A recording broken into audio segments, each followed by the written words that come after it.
Frank Aiken was an Irish politician and a commander of the Irish Republican Army. Originally a member of Sinn Féin, he was later a founding member of Fianna Fáil. Aiken was first elected to Dáil Éireann in 1923 and at each subsequent election until 1973.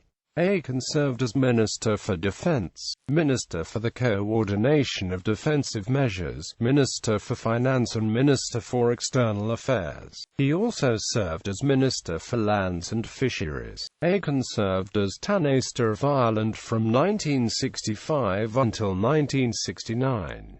He holds the distinction of being the second longest-serving member of Dáil Éireann. Early life. Francis Thomas Aiken was born on 13 February 1898 at Carrickbracken, Camlock in County Armagh, the seventh and youngest child of James Aiken, a builder from Co Tyrone, and Mary McGeaney of Corromannon, Belleek, Co. Armagh. James built Catholic churches in South Armagh. Aiken was a nationalist, a member of the IRB and a county councillor, who refused an offer to stand as an MP. James was chairman of the local board of the Poor Guardians. In 1900, on her visit to Ireland, he told Queen Victoria that he would welcome her only until Ireland has become free. He was educated in Newry by Irish Christian Brothers at Abbey Christian Brothers Grammar School and at St Coleman's College, Newry. In 1914 he joined the Irish Volunteers and the Gaelic League. He became secretary of the local branch in 1917, and joining Sinn Féin, founded a Sinn Féin club Ecumen at Camlock, County Armagh. While working at the Cooperative Flax Scutching Society, Aiken was committed to Gaelic speech, which he learnt at the Donegal Gaeltacht, or Meath Irish College.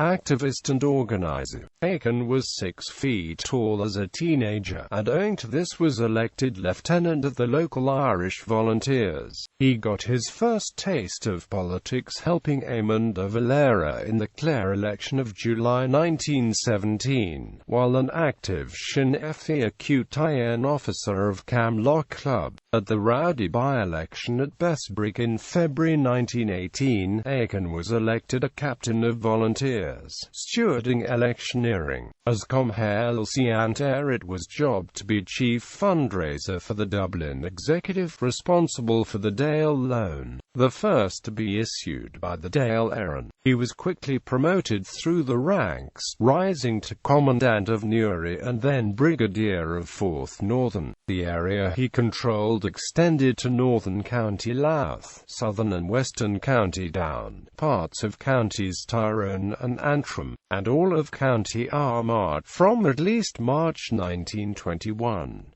From autumn 1919 Aiken was on the run, wanted by the British troops who burnt down his house. As a symbolic gesture of Catholic radicalism, he replaced Owen McNeill as patron with Thomas Ashe, the cycling hero and martyr, also setting up GAA Club, Gaelic League branch, Ecumen RMVN Camogie League. Within a few years becoming chairman of the Armagh branch of Sinn Féin, he was also elected onto Armagh County Council. Making an outward display of defiance, Aiken raised the Republican Irish tricolour, the Sinn Féin flag, opposite Camlock Barracks in Armagh, designed as deliberate provocation. War of Irish Independence. During the War of Independence, Aiken commanded the 4th Northern Division of the Irish Republican Army.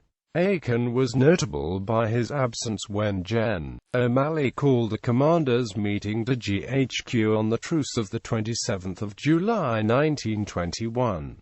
The IRA spent £6,000 per month nonetheless. Throughout this period, both British and Irish contingents displayed brutality due to drunkenness.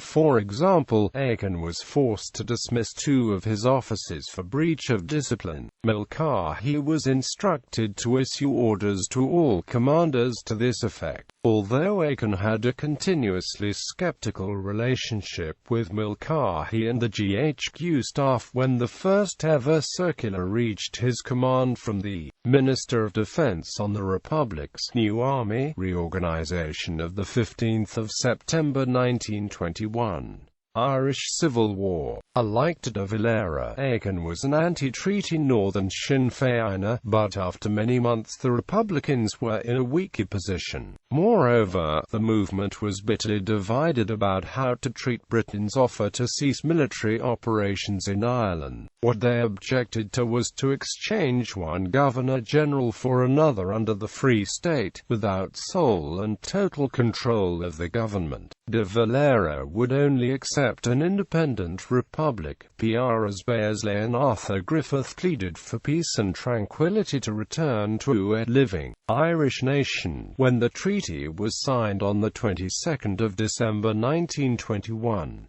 Aiken's ambivalent attitude was because the Catholic Church was strongly in favour of the treaty, denouncing de Valera's intransigence.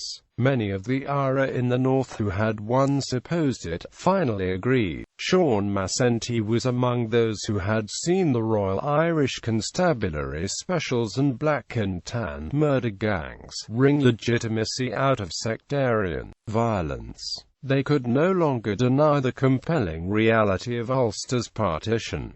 Irish Republican Army involvement. Aiken, operating from the South Armagh, North Louth area, was one of the most effective IRA commanders in Ulster during the conflict. In May 1920 he led 200 IRA men in an attack on the Royal Irish Constabulary Barracks in Newton Hamilton, forcing the police to surrender, seizing the arms contained within the building and then burning it. In December 1920 he led another assault, this time abortive, on the Ricks station in his home village of Camlock. In reprisal, the newly formed Ulster Special Constabulary burned Aiken's home and those of 10 of his relatives in the Camlock area. From this point onward, the conflict in Aiken's area took on an increasingly bitter and sectarian quality. In April 1921, Aiken's IRA unit took a Protestant church congregation hostage in Creggan, County Armagh, to ambush the police and special constabulary arriving for the service.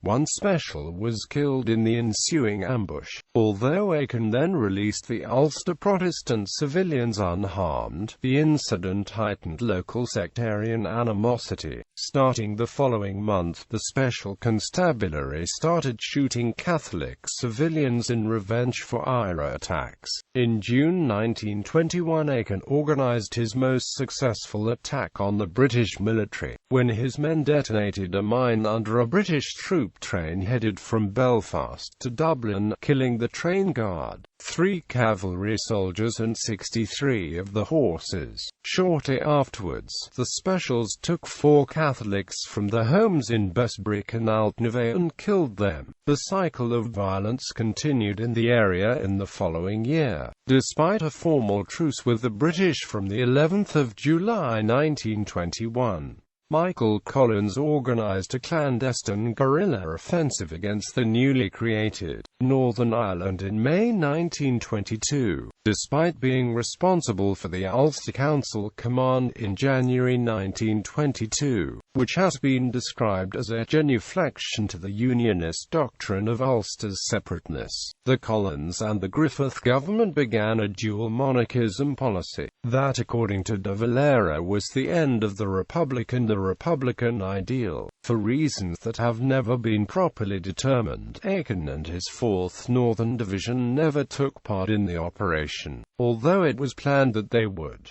Aiken, head of the Ulster Council Command, still believed in the power of the gun to cure all evils. Nonetheless, the local IRA's inaction at this time did not end the bloodshed in South Armagh. Aiken has been accused by Unionists of ethnic cleansing of Protestants from parts of South Armagh, Newry, and other parts of the north. In particular, the killing of 7 Presbyterian civilians, called the Altneve Massacre on the 17th of June 1922.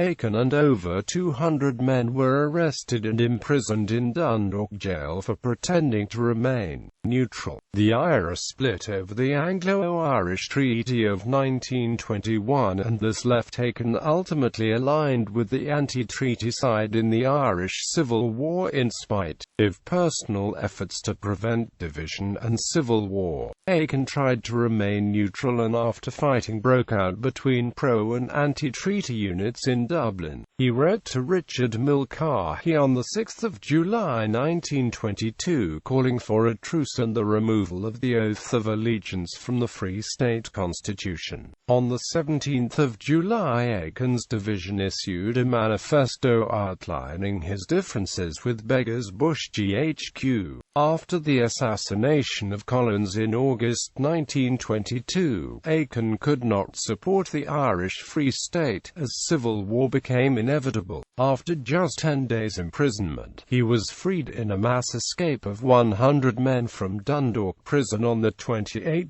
July. Then, on 14 August, he led a surprise attack of between 300 and 400 anti-treaty IRA men on Dundalk. They blew holes in the army barracks there and rapidly took control of the town at a cost of just 2 of his men killed. The operation freed 240 Republican prisoners and seized 400 rifles. While in possession of the town, Aiken publicly called for an end to the Civil War. For the remainder of the conflict he remained at large with his unit, carrying out guerrilla attacks on Free State forces. However, Aiken was never enthusiastic or nuanced about the internecine struggle. A compromise strategized for peace. As the spring campaign for 1923 arrived, Aiken urged caution on the provisional government, as Collins and Lynch believed it still possible to have a Republican constitution under the treaty. Aiken owed his post to Collins after the split, and not to pressure. Aiken was with Lynch's patrol when they were ambushed at Knockmilldown, where the chief was shot and killed. He rescued the IRA's papers, saved and brought through at any cost. Aiken's reward was promotion in succession to Liam Lynch as IRA Chief of Staff in March 1923.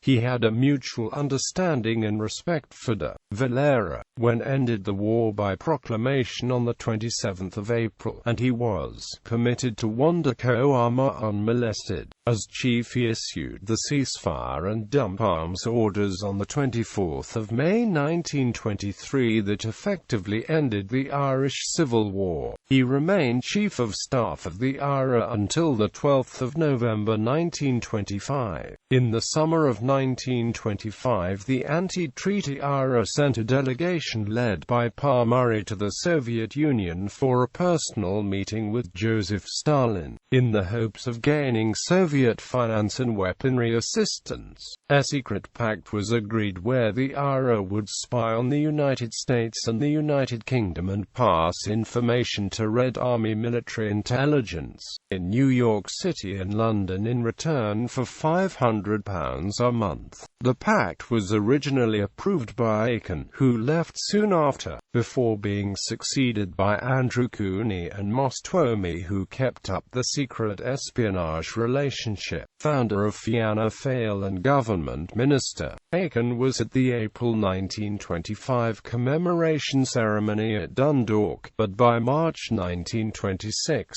when de Valera founded a new party, Fianna Fáil, he was in America. Aiken was first elected to Dáil Éireann as a Sinn Féin candidate for Louth in 1923. In June 1927 he was re-elected for Fianna Fáil, continuing to be re-elected for that party at every election until his retirement from politics 50 years later. He entered the first Fianna Fáil government as Minister for Defence, later becoming Minister for the Co-ordination of Defensive Measures with responsibility for overseeing Ireland's national defence and neutral position during the Second World War. In May 1926 he bought Dungaith, a dairy farm at Sandyford, Dublin. Aiken was an inventive, creative individual, an amateur inventor, taking out patents for a turf stove, a beehive, an air shelter, an electric cooker, and a spring heel for a shoe.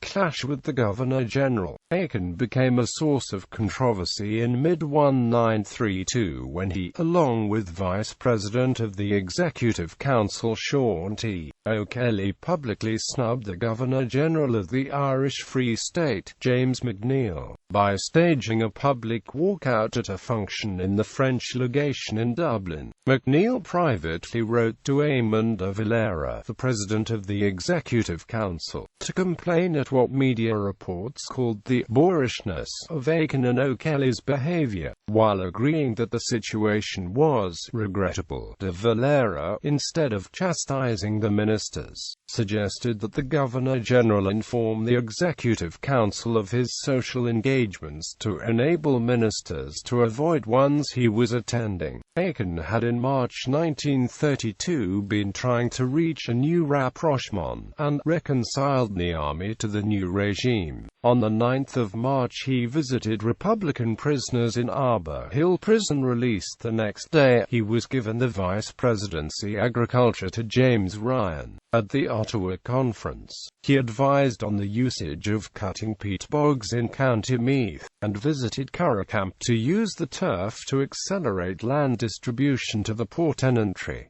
Land was released in the Midlands for development. McNeill took offence at de Valera's response and, against government advice, published his correspondence with de Valera. De Valera then formally advised King George V to dismiss the Governor-General. The King arranged a special deal between both men, whereby McNeill would retire from his post a few weeks earlier than planned, with the resignation coinciding with the dates de Valera had suggested for the dismissal. On the 25th of April 1938, Aiken was too closely associated with the IRA to be allowed into the Anglo-Irish Agreement negotiations. Although the Governor-Generalship of the Irish Free State was controversial, the media and even anti-Governor-Generalship politicians in the opposition Labour Party publicly, and even members of de Valera's cabinet privately, criticised Aiken and O'Kelly for the treatment of McNeill, whom all sides saw as a decent and honourable man. Aiken refused to discuss the affair later in life.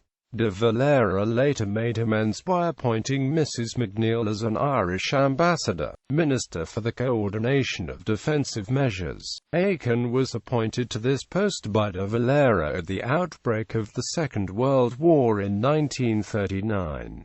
Aiken gained notoriety in liberal Dublin circles for his overseeing of censorship. A trip to procure arms and supplies from America was ultimately unsuccessful, although Aiken did manage to secure 2 merchant ships. Aiken also oversaw the management of defense and recruitment to the defense forces. His clashes with R. M. Smillie, editor of the Irish Times, ensured his censorious attitude was resented by many. Aiken, however, justified these measures, citing the terrible and all-prevailing force of modern warfare. During the emergency he was also put in charge of government censorship. He remained a confirmed Anglophobe, thinking that Britain would lose the war in 1940. He refused to back MacDonald's plan for the unification of Ireland. Yet according to de Valera he was a dogged and inquisitive minister. Minister for External Affairs. Aiken was Minister for Finance for 3 years following the war and was involved in economic post-war development in the industrial, agricultural, educational and other spheres. However, it was during his 2 periods as Minister for External Affairs, 1951 to 1954, and 1957 to 1969, that Aiken fulfilled his enormous political potential. As Foreign Minister he adopted, where possible, an independent stance for Ireland at the United Nations and other international forums such as the Council of Europe. Despite a great deal of opposition, both at home and abroad, He stubbornly asserted the right of smaller UN member countries to discuss the representation of Communist China at the General Assembly, unable to bring the issue of the partition of Ireland to the UN, because of Britain's veto on the Security Council and unwillingness of other Western nations to interfere in what they saw as British affairs at the time. Aiken ensured that Ireland vigorously defended the rights of small nations such as Tibet and Hungary, nations whose problems he felt Ireland could identify with and had a moral obligation to help. Aiken also supported the right of countries such as Algeria to self-determination and spoke out against apartheid in South Africa. Under Ireland's policy of promoting the primacy of international law and reducing global tension at the height of the Cold War, Aiken promoted the idea of areas of law, which he believed would free the most tense regions around the world from the threat of nuclear war. The Aiken Plan was introduced at the United Nations in an effort to combine disarmament and peace in the Middle East, Ireland, a country being on good terms with both Israel and many Arab countries. In the UN, the Irish delegation sat between Iraq and Israel and formed a kind of physical buffer, and in the days of Aiken both the Italians, the Irish and the Israeli claimed to be the one and only UN delegation of New York, a city inhabited by many Irish, Jewish and Italians. Aiken was also a champion of nuclear non-proliferation, and he received the honor of being the first minister to sign the Nuclear Non-Proliferation Treaty in 1968 at Moscow. Aiken's impact as Minister for External Affairs was such that he is sometimes seen as the father of Irish foreign policy. His performance was praised in particular by later Minister for Foreign Affairs, Fine Gael's Garret FitzGerald, quit politics over Charles Hawkey. Aiken retired from ministerial office and as Tánaiste in 1969. During the arms crisis, it is said that the Taoiseach, Jack Lynch, turned to Aiken for advice on a number of issues. He retired from politics in 1973 due to the fact that Charles Hawkey, whose style of politics Aiken strongly disliked, was allowed to run as a Fianna Fáil candidate in the 1973 general election. Initially he planned to announce the reason for his decision, but under pressure finally agreed to announce that he was retiring on medical advice, refused candidacy for the presidency of Ireland. After his retirement, the outgoing President of Ireland, Eamon de Valera, sought to convince Aiken, one of his closest friends, to run for Fianna Fáil in the 1973 presidential election. However, Aiken refused all requests to run, and the party finally selected Erskine H. Childers to be its candidate.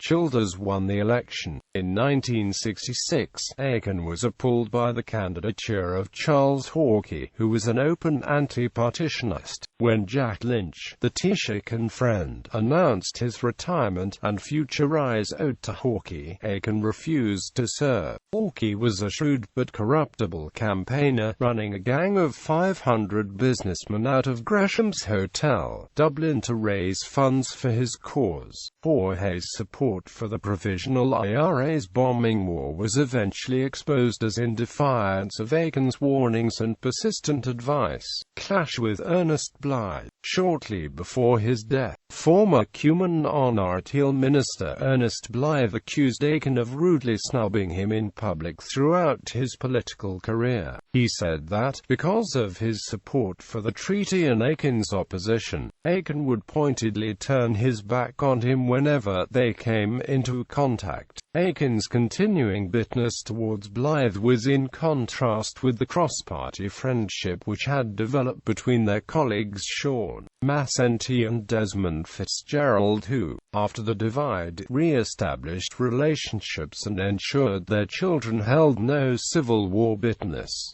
The great rivals Eamon de Valera and W.T. Cosgrave, after years of enmity, also became reconciled in the 1960s. However, Aiken refused to reconcile with former friends who had taken sides in the Civil War. Frank Aiken died on 18 May 1983 in Dublin from natural causes at the age of 85. He was buried with full state honours in his native Camlock, County Armagh, Northern Ireland. Honours and memorials. Aiken received many decorations and honours, including honorary doctorates from the National University of Ireland and University College Dublin. He received the Grand Cross of St. Olav, the highest honour Norway can give to a foreigner, during a state visit to Norway in 1964. He was also a lifelong supporter of the Irish language. His son, also named Frank, ran unsuccessfully in the 1987 and 1989 general elections for the Progressive Democrats. His wife died in a road accident in 1978. Aiken Barracks, in Dundalk, County Louth, is named after Aiken and is the headquarters of the 27 Infantry Battalion. The extensive property owned by Aiken in the Lamb's Cross area of County Dublin has been transformed into the housing estate called Aiken's Village.